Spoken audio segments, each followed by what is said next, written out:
తేజస్ కి ఒక హైదరాబాద్ కంపెనీ ఫ్యూసలాజ్ ఇచ్చింది సార్. ఇప్పుడు వస్తున్న వార్తలు ఏంటి అంటే టాటా ఇంకా దసాల్ట్ ఇద్దరు కలిపి భారత్లోనే ఫ్యూసలాజ్ది పెట్టారు. ఇన్ఫ్యాక్ట్ హైదరాబాద్లోనే. ఇవి నిజానికి రఫేల్కి కూడా ఇస్తారు అని అంటున్నారు.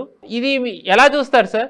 ఒక పక్కన మనం అమెరికాకి F-35ది వాళ్ళు ఆఫర్ ఇచ్చినప్పుడు రఫేల్కి వెళ్ళడం, వాళ్ళ మీద డిపెండ్ అవుతున్నారు అనుకున్న టైంలో ఫ్యూసలాజ్కి మనం ఇండియాలోనే ఇంకా ఇంప్రూవ్మెంట్స్ చేసుకుంటూ వెళ్ళడం, ఒక రకంగా మనం భారత్లోనే ఎంత ఉంటే అంత మంచిది అనుకునే దాంట్లోకి మనం వెళ్తున్నామా సార్? మనకు దసాల్ట్ ఏవియేషన్ ఏదైతే ఉందో మనకు రఫైల్ ఇచ్చినటువంటిది, వాళ్ళు టాటా అడ్వాన్స్ సిస్టమ్స్ లిమిటెడ్ అన్న కంపెనీ, వీళ్ళిద్దరూ కలిసి ఒక జాయింట్ వెంచర్ పెట్టుకుంటున్నారు. అగ్రిమెంట్ వాళ్ళిద్దరు కుదుర్చుకున్నారు. దాని ఆధారంగా మన Tata advance systems limited Hyderabad లోనే చాలా మటుకు వీళ్ళ ఏవియేషన్ బాడీస్ ఏవైతే ఉంటాయో వాళ్ళ ఫ్యూసలాజ్ అంటాం, వాటిని తయారు చేయడానికి వీళ్ళు ఒక ఒప్పందం చేస్తున్నారు. అంటే రఫైల్ జెట్స్ కి సంబంధించిన ఫ్యూసలాజెస్ వీళ్ళు తయారు చేస్తారు. ఇప్పుడు ఫ్రాన్స్ లో ఉన్నటువంటి డసాల్ట్ ఏవియేషన్ వాళ్ళ ఫ్యాక్టరీలో సంవత్సరానికి వాళ్ళు 100 రఫైల్స్ తయారు చేయగలిగితే, ఇప్పుడు హైదరాబాద్ లో ఈ యొక్క బాడీ తయారు చేయడానికి టాటా కనుక తయారు చేసి ఇచ్చిందంటే వీళ్ళు ఏమంటున్నారంటే ఫుల్ కెపాసిటీ ఉన్నప్పుడు నెలకి 2 కనీసం అంటే తయారు చేయగలం అంటున్నారు. అంటే సంవత్సరానికి మనం 24-25 బాడీస్ వాళ్ళు తయారు చేయగలం. ఇది ఏమవుతుందంటే వాళ్ళకి అడిషనల్ బెనిఫిట్స్, వాళ్ళకి ఆర్డర్స్ చాలా వస్తున్నాయి. రఫైల్స్ కి చాలా ఆర్డర్స్ వస్తున్నాయి, ఎన్నో దేశాల నుంచి ఆర్డర్స్ వస్తున్నాయి.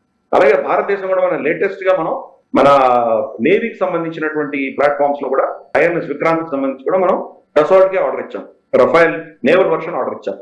కాబట్టి ఇటువంటి ప్లస్ భారతదేశం బహుశా ఇంకా అడిషనల్ రఫైల్స్ ఆర్డర్ ఇచ్చినా ఇవ్వచ్చు. లేదా ఈ చుట్టుపక్కల ఉన్నటువంటి UAE కావచ్చు, ఈజిప్ట్ కావచ్చు, ఇలా చాలా దేశాలు వాళ్ళకు కావాల్సినటువంటి ఫ్యూసలాజెస్ కానీ వాళ్ళకి కావాల్సిన ఎయిర్ క్రాఫ్ట్స్ కానీ వాటి యొక్క బాడీ తయారు చేయడానికి టాటా అడ్వాన్స్ సిస్టమ్స్ లిమిటెడ్ తో ఒప్పందం కూర్చున్నారు. వీళ్ళు ఆల్రెడీ బోయింగ్ కి వీళ్ళు సప్లై చేస్తున్నారు. ఇంకా కొన్ని అమెరికన్ కొన్ని ఏవియేషన్ ఇండస్ట్రీకి కొన్ని బాడీ వీళ్ళు సప్లై చేస్తున్నారు, హెలికాప్టర్లకి చాలా వాటికి సప్లై చేస్తున్నారు.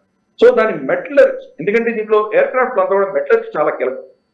ఒకటి, ఆ పైన వెళ్తున్నప్పుడు హై స్పీడ్ లో ఆ వేడిని తట్టుకోగలరు. 2, దాంట్లో క్రాక్స్ రావు. మనం దాన్ని మెటలర్జీ ఫోర్జింగ్ చేసినప్పుడు పర్ఫెక్ట్ గా ఉండాలి. దాన్ని మీరు వెల్డింగ్ చేసో దాన్ని బాడీ షేప్ చేసినప్పుడు దాంట్లో ఏరో డైనమిక్ గా ఉండాలి. చిన్న తేడా వచ్చినా కానీ ఆ ప్రెషర్ కి అది విరిగిపోతుంది.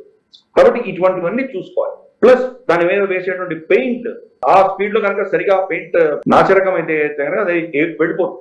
పెయింట్ వెళ్ళిపోయిందంటే కనుక బాడీ ఎక్స్పోజ్. కాబట్టి ఇన్ని అంశాలు ఉన్నాయి. దాంట్లో మనం స్క్రూలు పెట్టినా కానీ ఆ స్క్రూలు కూడా బయటికి రావద్దు. ప్రొట్రూడ్ అయిందంటే కనుక ఏరోడైనమిక్స్ లో గాలి దాని రెసిస్టెన్స్ వస్తుంది. కాబట్టి ఎలా దాన్ని ఎంత పర్ఫెక్ట్ గా సీమ్లెస్ గా ఏరోడైనమిక్ గా తయారు చేయాలనేది ఒక పెద్ద విద్య, దానికి ఆర్ట్. అది మనకు ఈరోజు టాటా అడ్వాన్స్ సిస్టమ్స్ లో అది వాళ్ళు సంపాదించుకున్నారు. కాబట్టి డసాల్ట్ వాళ్ళ మీద ఇప్పుడు నమ్మకంతో వాళ్ళకి ఆర్డర్ ఇవ్వడం మొదలుపెట్టారు. సో దీంట్లో డిఫరెంట్ డివిజన్స్ ఉండబోతున్నాయి. ఒకటి దాని టెయిల్ ఎండ్ అంతా కూడా ఒక సెక్షన్, మిడిల్ సెక్షన్ ఒకటి, ఫ్రంట్ కోన్ ఒకటి, ఇలా 3 సపరేట్ గా వాళ్ళు ప్రొడక్ట్స్ తయారు చేస్తారు. దాన్ని అక్కడ తీసుకెళ్ళి వాళ్ళు అసెంబ్లీ చేసుకుంటారు. ఎందుకంటే మధ్యలో వాళ్ళు వైర్లు పెట్టాలి, దానికి నావిగేషన్లు పెట్టాలి, దాంట్లో కొన్ని సెన్సర్స్ పెట్టాలి, చాలా అంశాలు ఉంటాయి. ఇవన్నీ పెట్టుకున్న తర్వాత 3టిని అసెంబ్లీ చేస్తారు.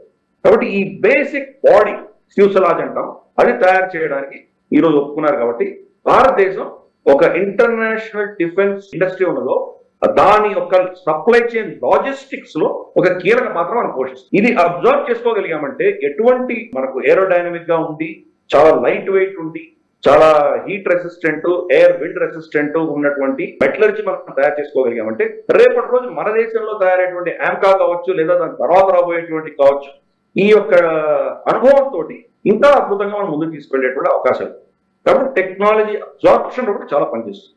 ఎందుకు మనకు డసాల్ట్ వచ్చి మనకు చెప్తుంది ఎటువంటి పారామీటర్స్ కావాలి, ఎటువంటి మెటలర్జీ కావాలి, వాళ్ళు మన ఇంజనీర్స్ ఎక్స్ప్లెయిన్ చేస్తారు. దీని తర్వాత మనం దాన్ని ముందు తీసుకెళ్లేటువంటి అవకాశాలు ఎక్కువ ఉన్నాయి.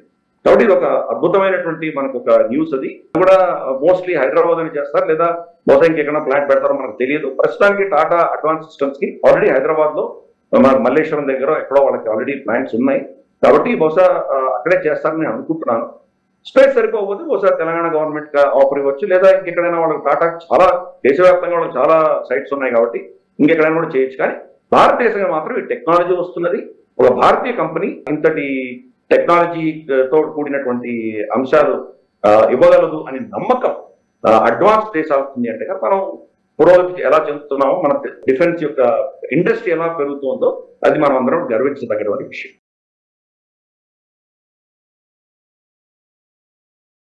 ఈ వీడియో మీకు నచ్చినట్టయితే లైక్ చేయండి, 10 మందికి షేర్ చేయండి. అలాగే కామెంట్ల రూపంలో మీ అభిప్రాయాలను మాతో పంచుకోండి. Nationalist hub group of channels ను సబ్స్క్రైబ్ చేసుకుని తెలుగునాట జాతీయవాద జర్నలిజాన్ని ప్రోత్సహించండి. ఈ వీడియో కింద ఉన్న బెల్ ఐకాన్ పై క్లిక్ చేయడం మర్చిపోవద్దు.